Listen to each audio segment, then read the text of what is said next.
আজকে একটা সুন্দর টিপস নিয়ে আসছি। আজকে একটা সুন্দর মুহূর্ত জায়গা দেখুন। আজকে যে গাছটা নিয়ে আলোচনা হবে সেই গাছটা হচ্ছে সজনে পাতার গাছ। এই সজনে পাতার গাছ আমার হাতে দেখতে পাচ্ছেন। যারা ডায়াবেটিস রোগে ভোগেন তাদের জন্য ভীষণ উপকার। এই সজনে গাছের পাতা যদি আপনারা পেড়ে শুকিয়ে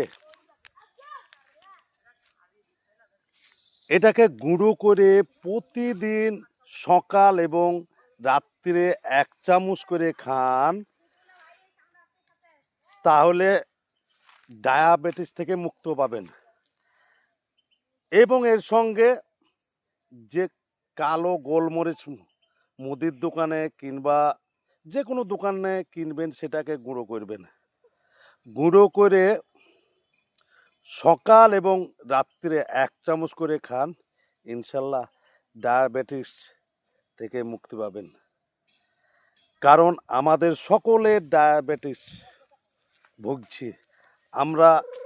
লাখ লাখ টাকা ডাক্তারদেরকে দিচ্ছি, কিন্তু আমরা আমার বাড়ির আঙিনায় বলেন, আমার বাড়ির পাশের মাঠে বলেন, গাছটা আছে সেটা আমরা খেয়াল করছি না। মানুষ বেইমানি করে কিন্তু গাছ বেইমানি করে না। কোন গাছের কি উপকার আপনি গুগলে সার্চ করবেন। গুগলে সার্চ করলে বুঝতে পারবেন vitamin A, vitamin B, vitamin E থেকে শুরু করে সব এই গাছের পাতায় আছে। তাই যারাই ডায়াবেটিসে ভুগছেন তাদের জন্য মহা ঔষধ এই সজনে পাতা।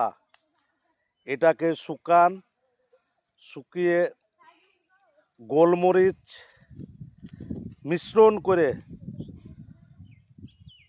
সকাল এবং রাত্রিরে 1 চামচ করে খান, আপনার কাছ থেকে ডায়াবেটিস দূর হয়ে যাবে। এখানে প্রচুর পরিমাণে ভিটামিন এই পাতার ভিতরে।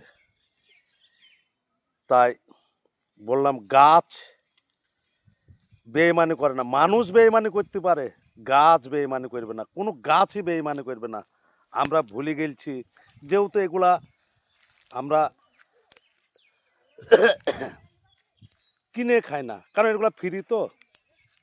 তাই আমাদেরকে আমরা গাছ চিনতে পারি না, কারণ গাছ চিনুন।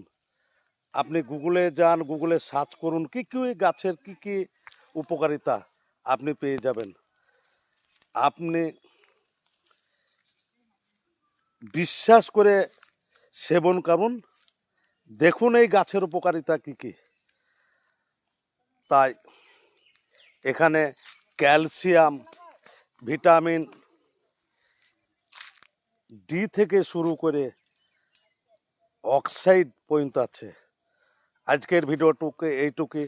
আজকের ভিডিওটুকু যদি আপনাদের ভালো লাগে তাহলে একটা লাইক, একটা গঠনমূলক কমেন্ট এবং একটা শেয়ার করে পাশে থাকবেন। সকলে ভালো থাকবেন, সুস্থ থাকবেন। খোদা হাফেজ, আল্লাহ হাফেজ।